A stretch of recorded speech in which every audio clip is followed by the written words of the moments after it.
신앙인의 부적.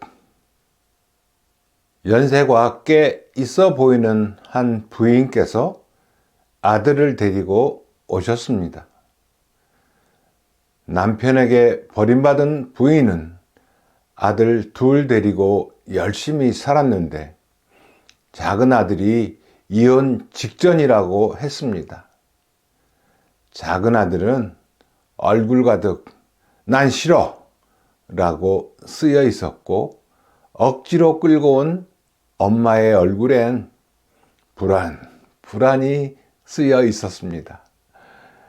오늘은 쉽지 않겠구나 싶었습니다.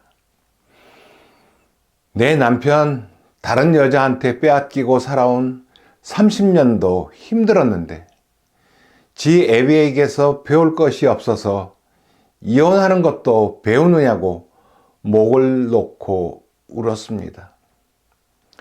엄마는 30년 동안이나 기도했지만 아버지는 돌아오지 않았지만 나는 20만 원짜리 부적을 지갑 속에 넣고 다니면서 한 번도 영업에 실패해 본 적이 없어. 그래서 요즘 자동차도 새로 뽑았어.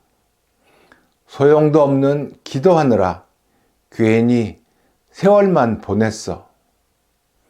기도만 하자는 마누라랑 사는 거 숨 막혀서 못 살겠어 라고 소리치고 벌떡 일어났습니다. 저는 귀향에 오셨으니 커피나 드시고 가시지요 라고 말하고 겨우 눌러 앉혔습니다. 저는 비록 부적은 안 갖고 있지만 한 달 투자하고 아내와 신혼처럼 살게 되었는데 한 달 동안 투자한 비결 갖고 싶지 않으세요? 라고 물었습니다. 한 달 만에 해결되는 비법이라는 소리에 다리를 꼬아 앉으면서 되돌아갈 기미를 풀었습니다. 그 가정은 하느님 부재 상태라고 생각되었습니다.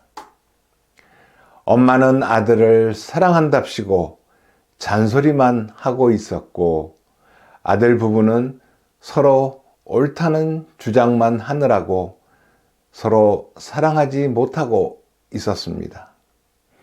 며느리도 매일 성당에 가서 살다시피 하면서 복을 비는 기도만 열중하고 있었습니다. 우리는 기도를 통해서 가정의 문제를 풀어낼 수 있는 열쇠를 받습니다. 그런데 그 열쇠를 주머니에 넣고 다니면서 가끔 꺼내 보면서 위안을 삼고 어쩌다가 자랑도 합니다. 그렇지만 그 열쇠를 열쇠구멍에 넣고 문을 열고 들어가야 천국이라는 곳으로 들어갈 수 있는데 열쇠를 열쇠구멍에 넣지도 않습니다.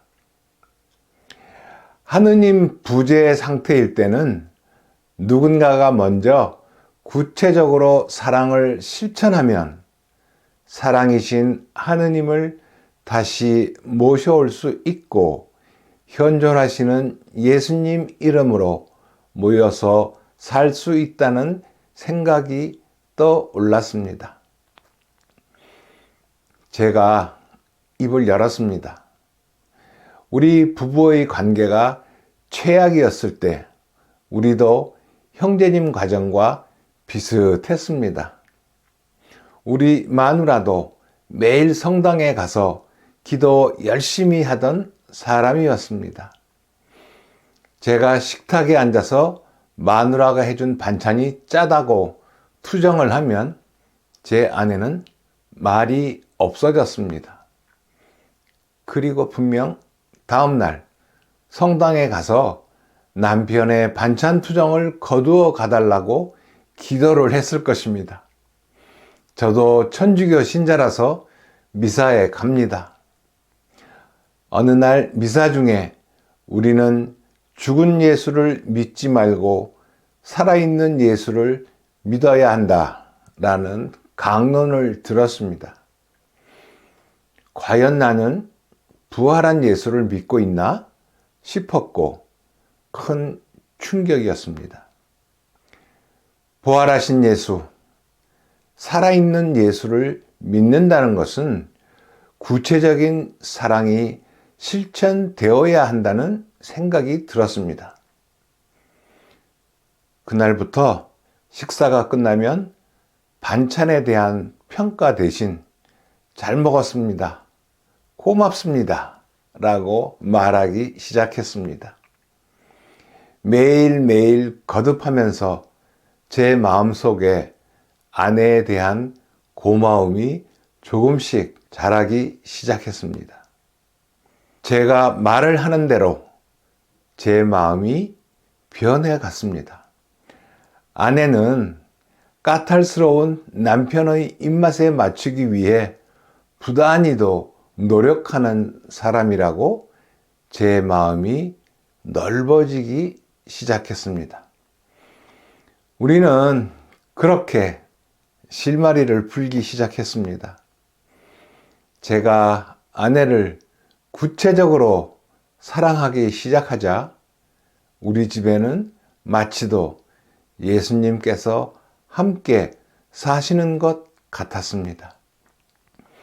처음엔 대답도 안 하던 아내가 제가 매번 잘 먹었습니다, 고맙습니다 라고 되풀이하자 언제부터인가 고맙습니다 라고 대답하기 시작했습니다. 아내의 대답을 듣고 아내를 쳐다보는 순간 우리 부부는 눈이 마주쳤습니다. 갑자기 제 눈에 눈물이 핑 돌았습니다. 우리가 서로 사랑하는 사이가 되었구나 싶었습니다. 마음 깊이 아내에 대한 감사가 피어올랐습니다.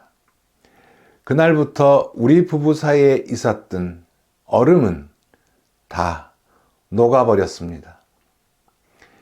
제가 요즘은 밥 먹고 나면 반찬통 뚜껑 다 덮어서 냉장고에 갖다 넣고 다 먹은 그릇은 설거지통에 갖다 놓습니다. 설거지까지 하려고 덤벼들면 아내가 한사코 말립니다. 제 이야기를 다 듣고 난 그 아들은 저도 오늘부터 한번 해보겠어요 라고 대답하고 활짝 웃으면서 되돌아갔습니다.